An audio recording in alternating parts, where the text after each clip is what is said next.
It might be supposed that philosophy of all subjects must be free from the vagaries of fashion, but that is not so.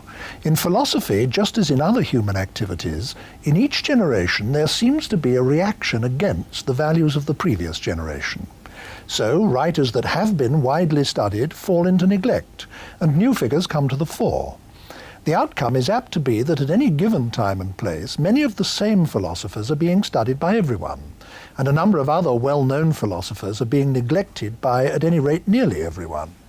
Then a new generation comes along and re-evaluates one or two of the neglected philosophers so that they then come back into fashion, and so it goes on. Among the philosophers to whom this has happened most conspicuously in the last 200 years is Schopenhauer. For most of his lifetime, roughly the first half of the 19th century, he was almost totally disregarded. Then, in the second half of the 19th century, he became one of the most famous and influential of all philosophers. Then, in the first half of the 20th century, he fell into a neglect so profound that even most teachers of philosophy no longer read him. But now, in our own time, he is unmistakably coming back to people's attention, not least because he was a formative influence on one of the most important 20th century philosophers, Wittgenstein. Arthur Schopenhauer was born in Danzig, now Gdansk, in 1788. His family had been rich Hanseatic merchants for generations, and the upbringing he received was aimed not at an academic life, but at training him to step into an international business. However, he had no interest in the family firm. He insisted on going to university instead, and thereafter he used his private means to finance a lifetime of independent study and writing. His doctorate thesis has become a minor classic, in spite of its title, On the Fourfold Root of the Principle of Sufficient Reason. And he was still in his 20s during the 4 years when he composed his masterpiece, The World as Will and Representation, which was published in 1818, the year in which he was 30. From then until his death in 1860, at the age of 72, he published a great deal, but all of it was to extend or elaborate or enrich the philosophical system which he had constructed in his 20s and from which he never departed. He produced a huge collection of essays called Parerga and Paralipomena, and 2 short but pungent books on ethics called The Basis of Morality and The Freedom of the Will. There was also a little book called On the Will in Nature, designed to show that his ideas were supported by discoveries in science. Most important of all, he published a revised edition of The World as Will and Representation, which was more than twice the length of the original volume. There are several remarkable things about him.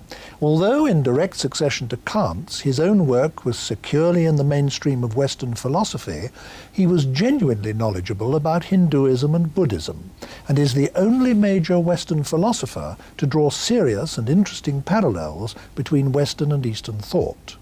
He was the first major Western philosopher to be openly and explicitly atheist. He placed the arts higher in the scheme of things and had more to say about them than any other important philosopher. And perhaps partly for that reason, his influence on creative artists of the front rank has exceeded that of any other philosopher of the modern era. He was himself among the supreme writers of German prose. Many of his sentences are so brilliantly aphoristic that they've been torn out of context by the hundred and published separately in little books of epigrams. Intellectually, this is a catastrophe, because it obscures the fact that Schopenhauer is first and foremost a system builder, whose philosophy can be understood only as a whole. Of the books in print about it in English at the time of making this program, I have to confess to you that the longest and most recent is by me, but I can't very well interview myself, so I've invited the author of one of the others to come along and discuss Schopenhauer with me. My guest is, in any case, the most distinguished living historian of philosophy in the English language, Frederick Copleston, Emeritus Professor in the University of London. In addition to his extended treatment of Schopenhauer in his 9-volume History of Philosophy, he's written a separate book about him called Arthur Schopenhauer, Philosopher of Pessimism. Well, Professor Copleston, I think the place we ought to start is by addressing ourselves to the question of what it was that Schopenhauer set out to do. Perhaps I should let you take that up. Well, Mr. McGee, I think that like other original philosophers, a great many of them, Schopenhauer wanted to understand the world in which he found himself, the world in which he lived, or one could say he tried to form a coherent, unified interpretation of human experience, or to gain conceptual mastery over the world of phenomena, the plurality of phenomena. I think that is it. And to do that, Schopenhauer thought that it was necessary to identify the underlying reality. If one asks why he thought that there was an underlying reality to identify, I suppose that the reason, one main reason, is that he started from the premises of Immanuel Kant, and that he thought that the way in which we see the world is a human perspective, that the human mind is pre-programmed to see the world in certain ways, and we can't, for example, experience objects except as situated in space and time, as subject to spatial temporal relations, and as subject to the relation of causality. But it obviously doesn't follow that because things appear to one in a certain way, that is how they are apart from the way in which they appear, as they are in themselves. Kant certainly took it that the concept of a thing in itself is not as that which appears, but can be considered in distinction from the appearance, was a sensible idea, and Schopenhauer took that over. I think this is such an important idea, and we're going to come back to it in different ways, that it's worth going over again, because it's difficult, I think, for people who are new to it to really get hold of it sometimes. Kant had argued that all possible experience can only come to us through our faculties, through our sensory and mental apparatus. And therefore, what we could experience depended not only on what there is out there to experience, but also on the nature of the faculties that we possess, what our faculties could handle, what they do to what they handle, how they handle it, and so on. So that all experience as such is subject dependent. And he went on from that to argue that therefore we could see total reality as being divided into two. There are things as they are in themselves, independently of being experienced, and to such things we have no means of access. And then there's things as they appear to us, the world of appearances, the world as it comes to us through experience, and that's what we know. That's the world of common sense, the world of science, our total world. And now, Schopenhauer took this up from Kant and said, now, what can we get any pointers, can we get any hints from a close analysis of this world of experience as to what it might be that underlies it, as to what it might be that lies behind it? That at least is part of the thought, isn't it? Yes, it is. I think it's important to remember that for Schopenhauer there can be only one underlying reality. Kant himself took it as a matter of common sense, I think, that if there's the table as it appears, then there must be the table as it is in itself, and if the carpet as it appears, then there's the carpet in itself, that there are a multitude of things in themselves. But of course, if we think away spatial and temporal relations and the causal relation, there's no means of distinguishing one thing from another. So that if the underlying reality transcends space and time and causality and is quite other than the world of phenomena, then there can only be one. The plurality or multiplicity belongs to the world of phenomena, but the underlying reality must be one. These ideas that we're dealing with are really so difficult that I think that is worth going over again as well. I think it'll help a lot of people.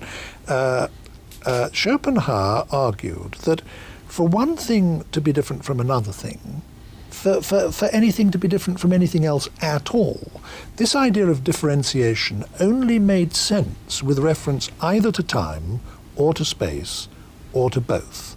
If two things are identical in time and identical in space, then they're identical, period. They're the same thing. So the notion of there being different things in the plural could only apply to this world of our experience, this world of space and time. Outside that world, it could make no sense whatever to talk of anything being different from anything else.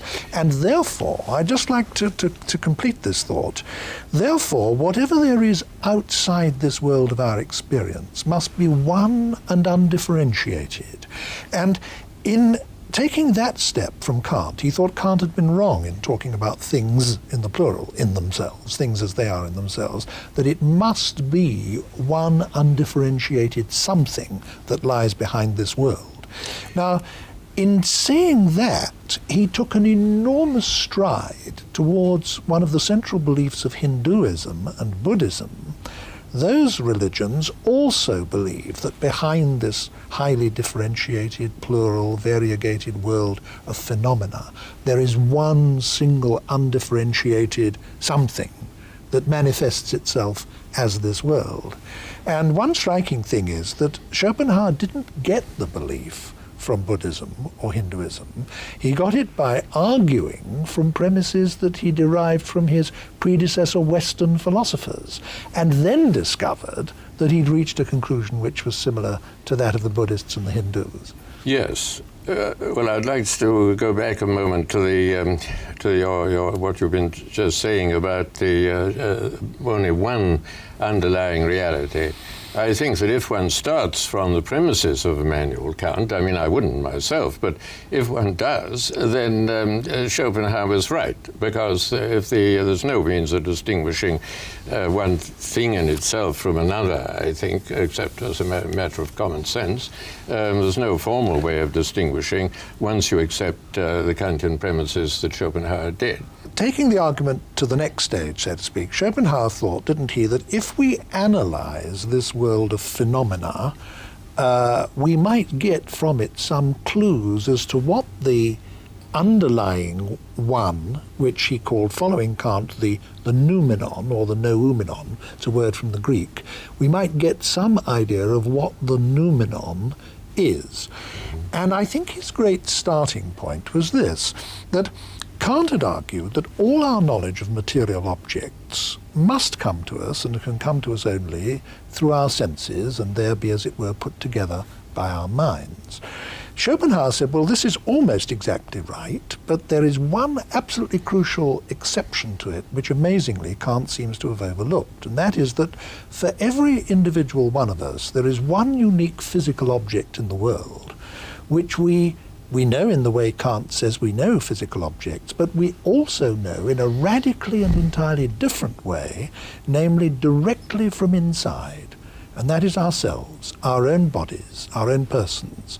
They are physical objects in the way that any other physical object is a physical object, and they can be seen and touched and heard and known in all the ways that other physical objects are known. But each one of us, in addition to that, has immediate non-sensory knowledge of this one physical object from inside, directly.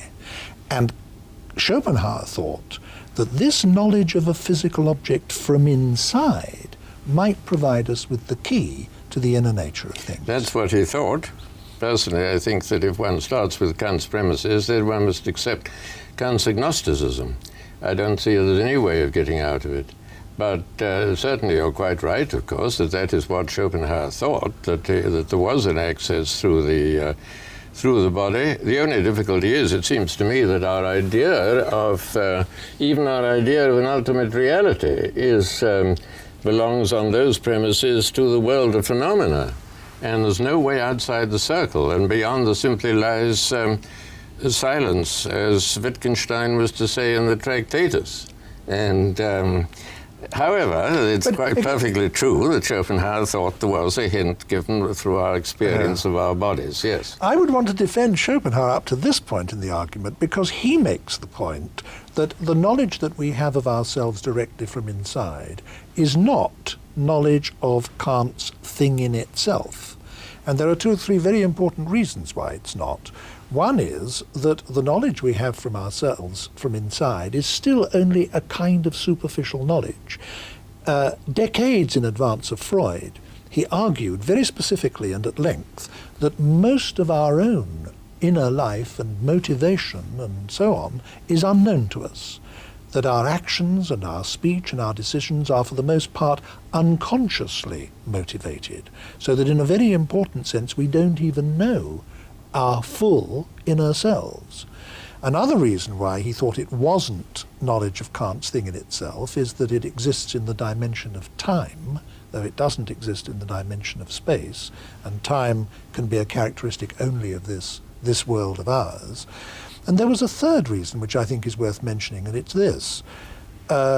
Schopenhauer argued that all knowledge must be of a dual form, subject and object, knower and known, observer and observed, that for there to be any knowledge at all of anything, you must have something that's grasped and something that's grasping it. And this differentiation can, for reasons that we were giving only a few minutes ago in a different context, differentiation can only exist within this phenomenal world, this world of experience. And therefore, it's only in this world that there can be knowledge or can be consciousness.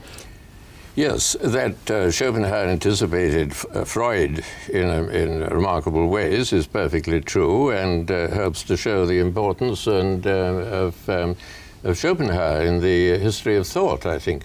But of course, it's also true, I think, that all our ideas of the infraconscious, the idea that there is an infraconscious, that all belongs to the phenomenal world. And there we are. I mean, Kant's premises, Kant's conclusion. Now, we must start to say something about how he did point across the gulf, as it were, towards the noumenon. He thought that there was something about this inner experience of ours that gave us a clue, didn't he, as to what the ultimate nature of things outside this world is. Can you take up the story from there? I'd say that, for example, that my bodily movements for Schopenhauer would be expressions of desire, or he would say, he used the word will, perhaps unfortunately, but one might use force or energy, but at any rate, if I move my arm, I will to move my arm. For Schopenhauer, as later for Wittgenstein, there's no entity called a will that is distinct from the movement of the arm and causes it, but the volition is the inside, as it were, of the movement, and the physical movement is the outside, not trying to deny that there is some inside. And if we consider that, and as you say, the unconscious motivation that lies behind a good deal of our actions, we can, at any rate, get the idea of a reality as a kind of infraconscious, below-conscious drive that Schopenhauer called will, and that perhaps some better name can be given to as force or energy, something of that kind. But that we have that hint as to the nature of the ultimate reality as an unconscious striving, a striving for existence, for life, for self-assertion, whatever you can describe it in various ways, of course. Yes, he thought, didn't he, that if we analyze this world of experience, the world of science, if you like, the world of common sense, which does consist, for the most part, of matter in motion, and most of it is matter in colossal amounts. I mean, galaxies and solar systems and so on, traveling through the cosmos at gigantic speeds approaching that of light. So the whole material universe consists of matter in motion to a degree that, so to speak, defies our imagination to really conceptualize it. And he argued, I mean, there were steps in the argument that we haven't time to go through, but he argued, following on from Kant, that what is ultimate in all this must be energy. He argued that matter is, as it were, instantiated energy, that a physical object is a space filled with force, that ultimately all matter must be transmutable into energy. And it's very striking, I think, that that particular doctrine of his has been entirely borne out by 20th century science. When the physicists in our century arrived at this conclusion, they thought they were propounding something revolutionary and incredible, but in fact Kant and Schopenhauer arrived at this conclusion over 100 years before them by pure rational reasoning of it out from ordinary experience. Yes, when one's talking about theoretical physics, one has to remember that so many physicists are sometimes very loath to say that the terms such as energy and so on denote any reality, aren't they? That they're of use within the framework of theoretical physics, but that it can't be taken that there's some kind of metaphysical reality called energy or so on. But I can quite see the point of substituting energy for Schopenhauer's will in describing. Well, you're attributing to me a step I don't quite take. I mean, well, I'm glad. Yes. I mean, what I wanted to say was this. Schopenhauer argues that what is ultimate in this world of phenomena, in this world of experience, is energy. Yes. And at the scientific level, in speaking from the standpoint of our own day, he can be said to have been remarkably prevoyant about that, to have been correct. Now, he says that what the metaphysical, the underlying noumenon, is whatever manifests itself as this energy.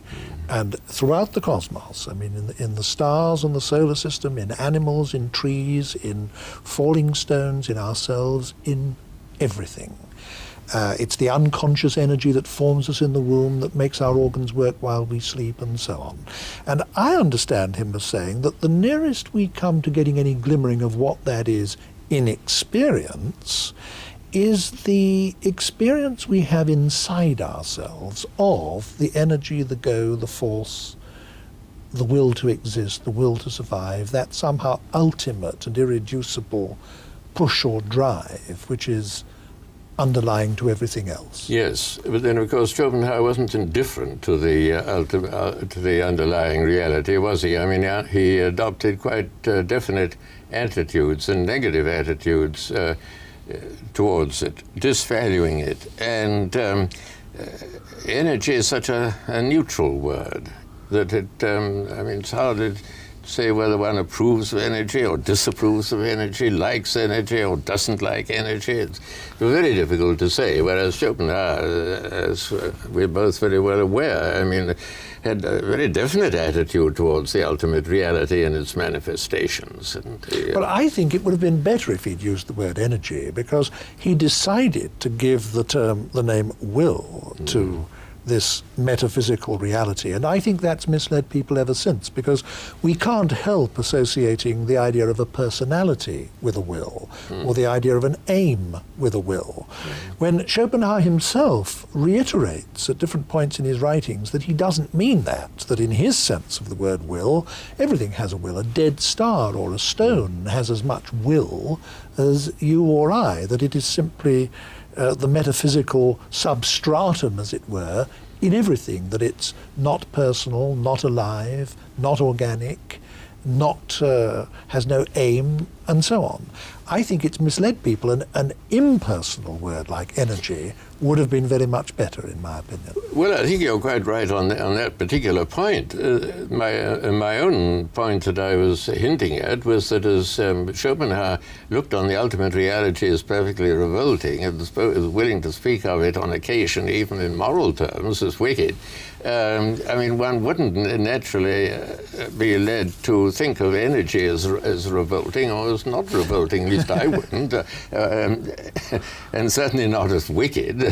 And so that's what I meant, that he has this definite attitude towards the ultimate reality and towards its manifestation, of course, this world, empirical world. Well, now, perhaps we can, as it were, change our tack a little and confront that head on. Up to this point in our discussion, we've been sketching what Schopenhauer's picture of reality was, what he thought the overall picture was. Now let's talk about his attitude towards it. He thought that the world was an appalling place, a terrible place. He thought it was full of injustice, disease, repression, that the hospitals and prisons of the world were full of people going through the most appalling sufferings and tortures, that nature was red in tooth and claw, that in every hour of every day thousands upon thousands of animals are tearing each other to pieces alive and devouring each other alive, and that the whole thing is a sort of appalling nightmare. It's an incredible vision, and it's expressed in prose of such dramatic power that no one who's ever read it is likely to forget it.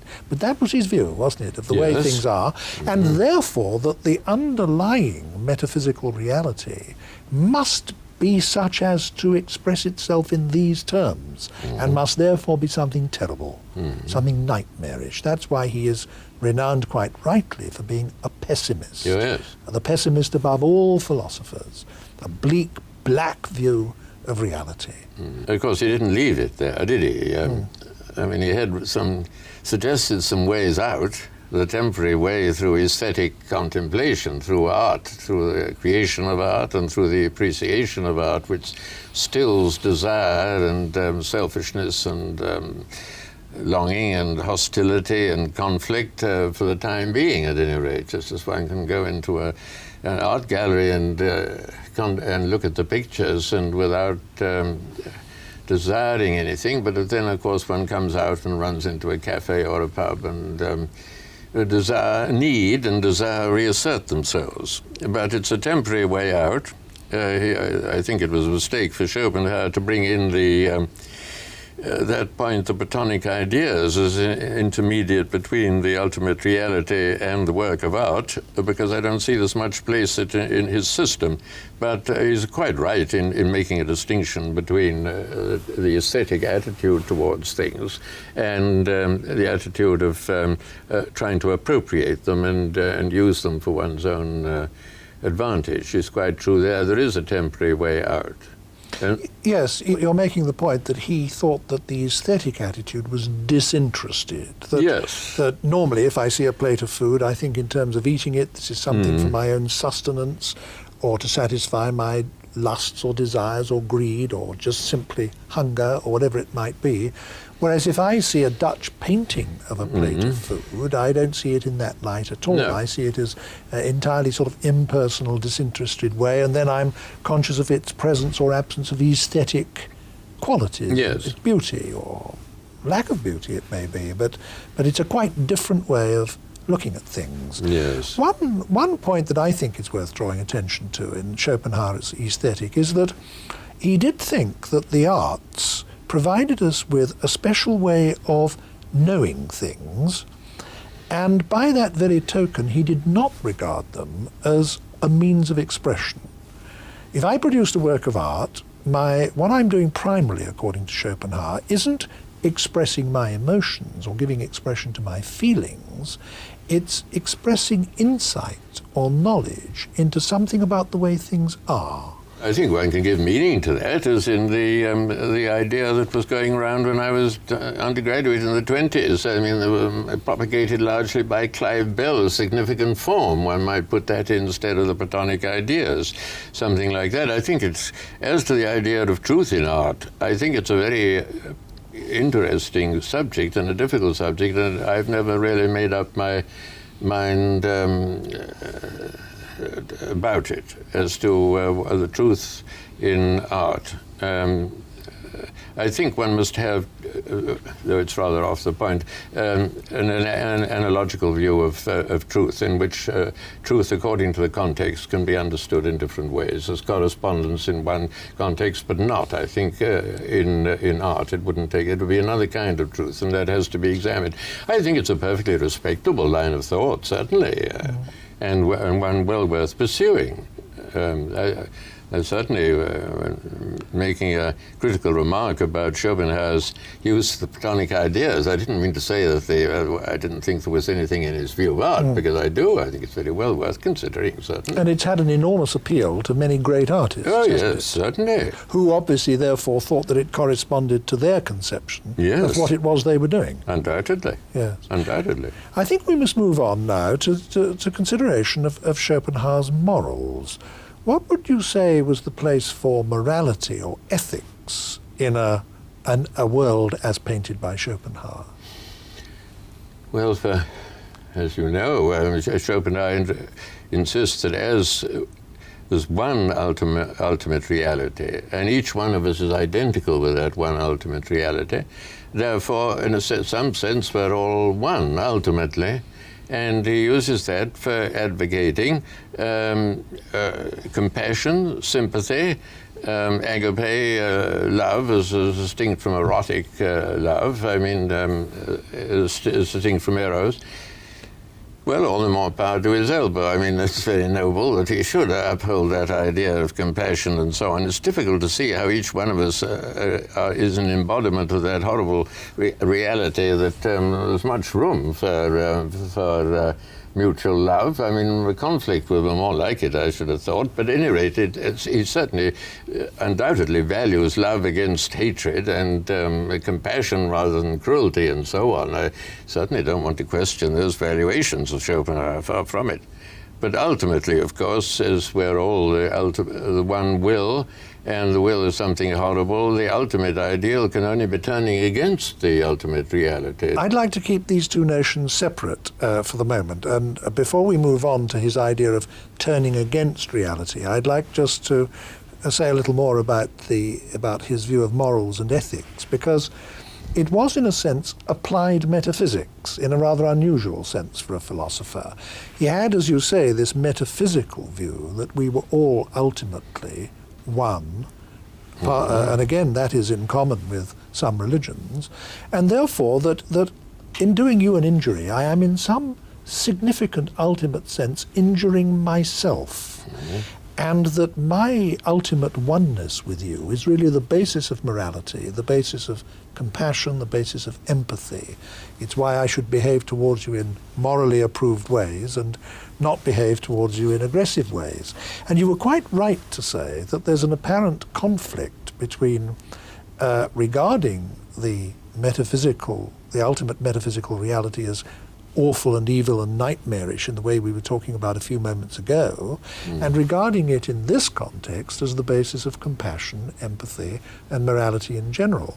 I would like at this point to say that the famous fact-value distinction applies as much to Schopenhauer, in my opinion, as it does to anyone else.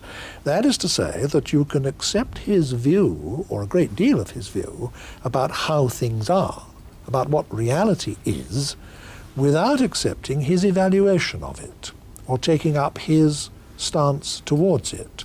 And I say that with feeling because, in fact, I'm an example, I think, of this. I mean, I do regard very large parts of Schopenhauer's philosophy, by no means all of it, but large parts of it I regard as being valid and as having enormously rare and important and genuinely deep insights. And I think it casts great illumination.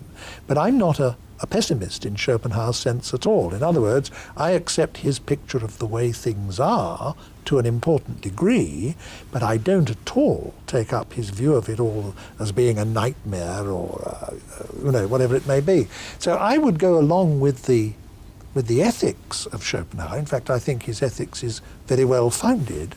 And wouldn't want to, as it were, keep that part of his philosophy with which it's in conflict.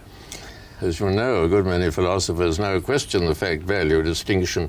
I wouldn't wish to, I think it has an indispensable use myself, because one must distinguish, for example, between the way in which people behave and the way in which they ought or not to behave. The two propositions are different types. That's perfectly obvious. On the other hand, I don't think myself that one can have any interpretation of the world that doesn't contain value judgments. Value judgments of importance, of significance, and so on.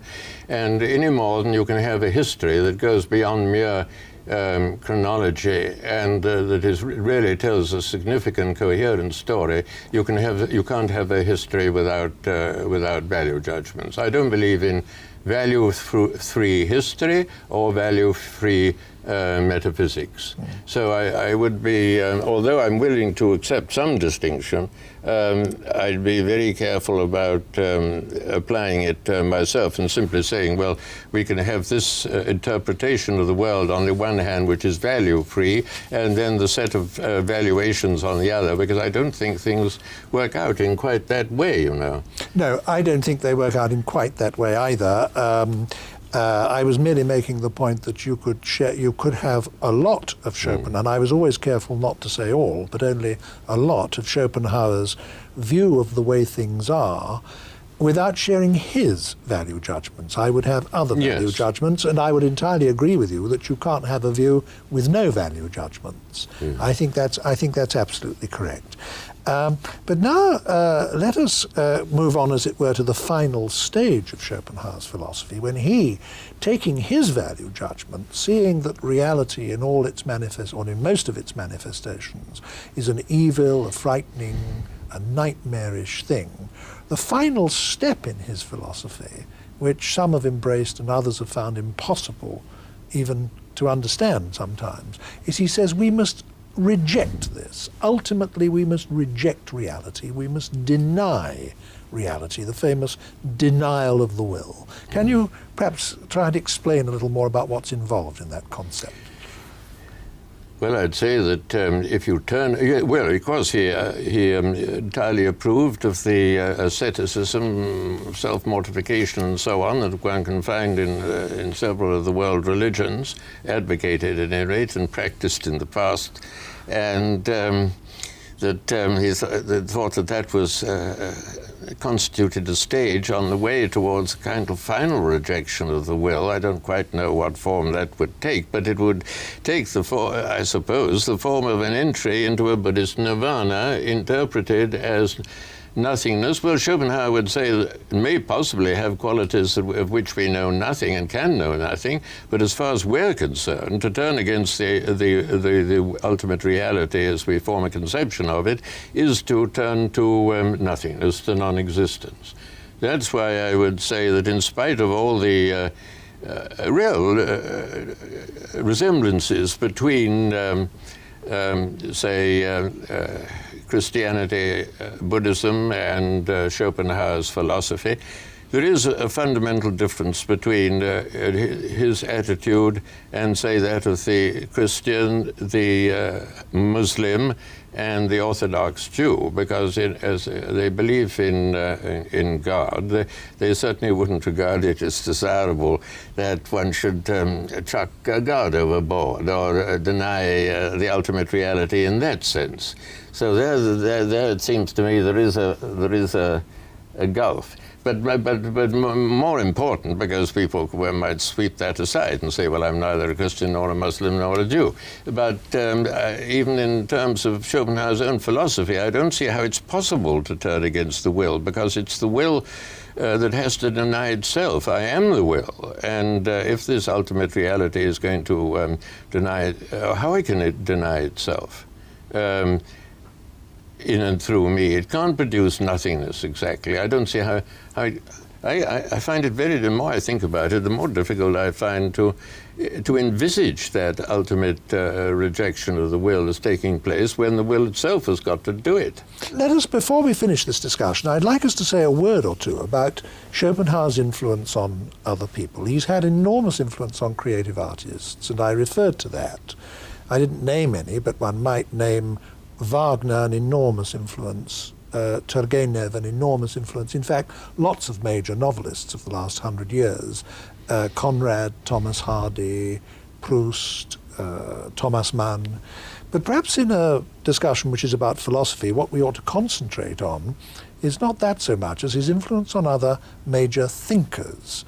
And I think three stand out in importance: Nietzsche, Freud, and Wittgenstein, as having, in chronological order, as having been very obviously and strikingly influenced by Schopenhauer between his day and ours. Could you perhaps say something about his influence on Nietzsche?